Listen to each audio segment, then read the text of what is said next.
Okay, so we're diving into the world of electric cars today.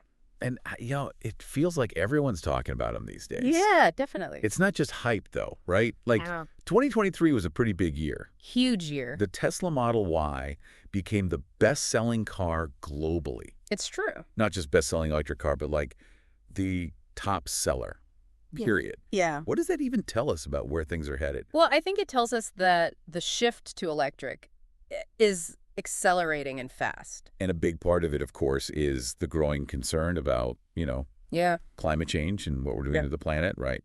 Air pollution, those are big motivators Huge, yeah. for both car buyers and the governments who are, setting the stage for EVs to flourish. Right, because it's not like governments are just sitting back and watching this happen. Absolutely not. There are a lot of incentives out there to make switching to electric more appealing. Absolutely. Tax breaks, subsidies, even things like HOV lane access for solo EV drivers, they all add up. Oh. But here's the thing. The push for EVs, it isn't just about throwing money at the problem, right? It goes deeper than that. Okay. The fascinating thing about electric cars is that they aren't new. Right. We tend to think of them as this cutting-edge tech, Yeah. but they have a surprisingly long history, actually. Wait, really? I was picturing Tesla as the trailblazer, like they invented the whole thing. Yeah, a lot of people think that. Tell me more about this history. This is interesting. Okay, so buckle up, quick history lesson. The very first crude electric vehicle was actually built way back in the 1830s. Wow, the 1830s. Yeah, by a Scottish inventor named Robert Anderson. Okay. Can you imagine that? An electric carriage rolling around in a time when horses were still the main mode of transportation. That's wild. I had no idea it went back that far. Yeah, it's pretty amazing. Were those early EVs any good? Well, good is relative, of course. Right. But they were surprisingly advanced for their time. In fact, by the late 19th and early 20th centuries, electric vehicles were having a bit of a moment.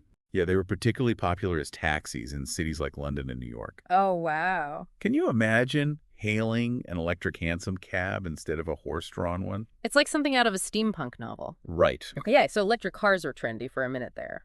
What happened? Right. Why did they fade away only to make a comeback now? That's the million-dollar question, isn't it? Yeah. And the answer is a bit of a history lesson itself. The short version is that internal combustion engines, those gas guzzlers we know and sometimes love, Right. became more affordable and convenient to produce. Okay. The Ford Model T, which hit the scene in 1908, was a game changer. Yeah, I can see that. It was mass-produced and much cheaper than electric cars at the time. So it sounds like affordability was a major factor. Huge factor. Was there anything else that contributed to the decline of those early EVs? Well, there was another key invention that made gasoline cars more appealing. Okay. The electric starter motor, Oh, wow. introduced in 1912. Oh. And it eliminated the need for that cumbersome hand crank to start the engine. Right. Before that, starting a gas-powered car was a messy and sometimes dangerous ordeal. Yeah, I can imagine. So convenience and cost really sealed the deal for gasoline engines. They did. But here we are over a century later. And electric cars are back in a big way. They are. What you need. In a word, batteries. Right. Early electric vehicles were limited by their batteries. They were heavy, expensive, took forever to charge, Yeah. and didn't offer much range. Right. But fast forward to today. And we've seen remarkable advancements in battery technology, particularly with lithium-ion batteries. Huh? These are the same types of batteries that power your smartphone and laptop. They're lighter, more energy dense, charge faster, and last longer. So they really were the catalyst for the electric car's revival. Exactly. Okay, that makes sense. But I gotta ask.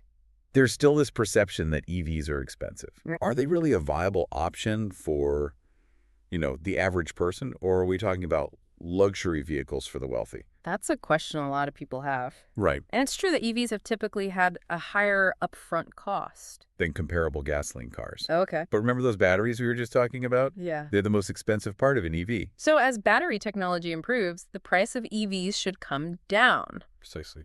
Experts predict that once battery costs drop below US $100 per kilowatt, that's kilowatt hour, the unit of energy used to measure battery capacity, Right. EV purchase prices will actually fall below those of gasoline cars. Wow. And this isn't some distant future we're talking about. Right. This is projected to happen sometime in the mid-2020s. Wow. Okay, so it seems like we're on the verge of a tipping point. Yeah. But even if the upfront cost of an EV becomes comparable to a gas car? Right?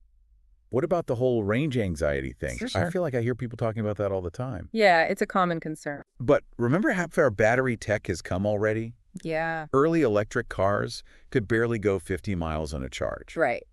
Now you've got EVs like the Tesla Model S. Boasting over 400 miles of range. Yeah. And it's not just Tesla. Other manufacturers are catching up quickly. Still, 400 miles is great. But what if you need to go further? Yeah. What about, like, road trips? Well, that's where the charging infrastructure comes into play. Okay. We're seeing more and more public charging stations popping up every day. Right. And these aren't just like slow chargers anymore either. Yeah. Fast chargers can get you from 20% to 80% battery in just 15, 20 minutes, depending on the model.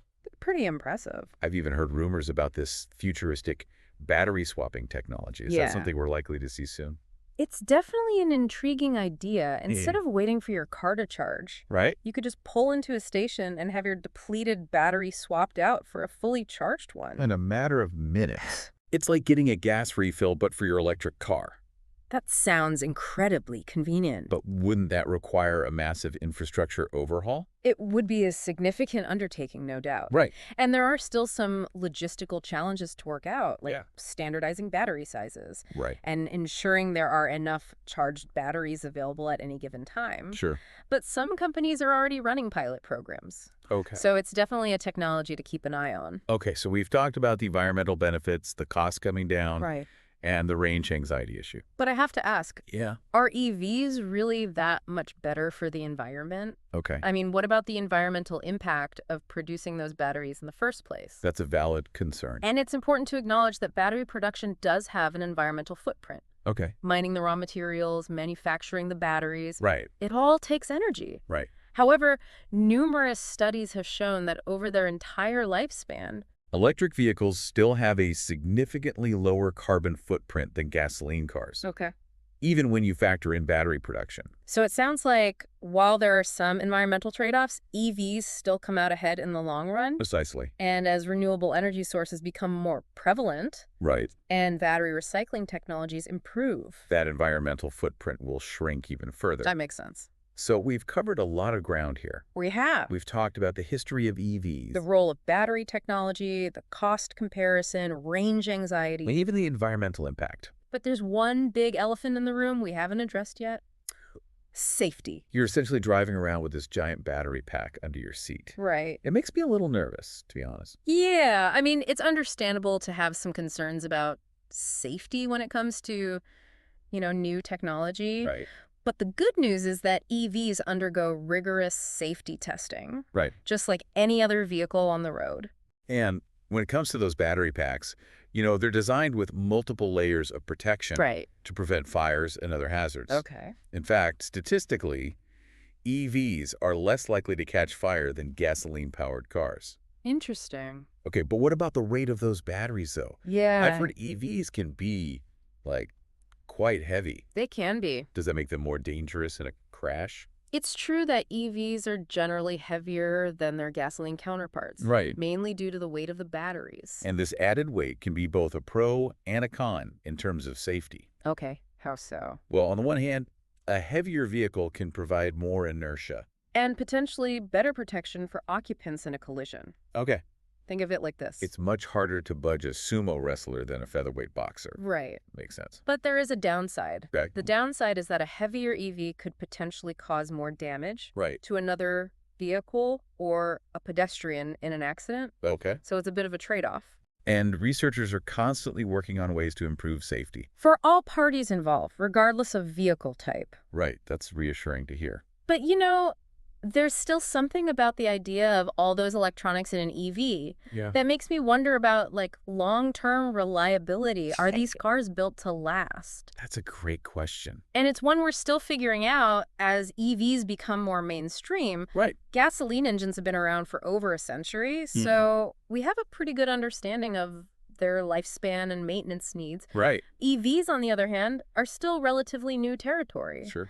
But here's the thing. Okay. EVs have far fewer moving parts than gasoline cars. Okay. No complex engine, no transmission, no exhaust system. So fewer things to break down, theoretically. Exactly. And while it's still early days, Many experts believe that EVs could actually turn out to be more reliable Okay. and require less maintenance than their gasoline counterparts over the long haul. That would be a game changer. Less time at the mechanic means more time on the road. Exactly. This has been an incredibly eye-opening deep dive. I feel like I've gone from EV curious to EV informed in the span of this conversation. I love to hear that. And the best part is we're just scratching the surface. Right. The technology is advancing at such a rapid pace Yeah. that what seems cutting edge today might be commonplace tomorrow. Think about all the exciting possibilities. Even faster charging times, longer ranges, Right. maybe even self-driving electric cars in the not-too-distant future. Self-driving EVs. That sounds both amazing and a little terrifying. Right. It's definitely a future full of possibilities. It is. And that's something, For you to think about, Right. as you've heard today, the world of electric vehicles is evolving rapidly. Yeah. It's a space brimming with innovation. And it's transforming how we think about transportation. It certainly has me rethinking my next car purchase. Well, thanks for joining us on this electrifying deep dive into the world of electric vehicles. Of course, happy to be here. We've explored the history, the technology, the environmental impact, The cost considerations. and the exciting possibilities that lie ahead. It's an exciting time, For sure. for sure. Yeah. All right, thanks again. Thanks for having me.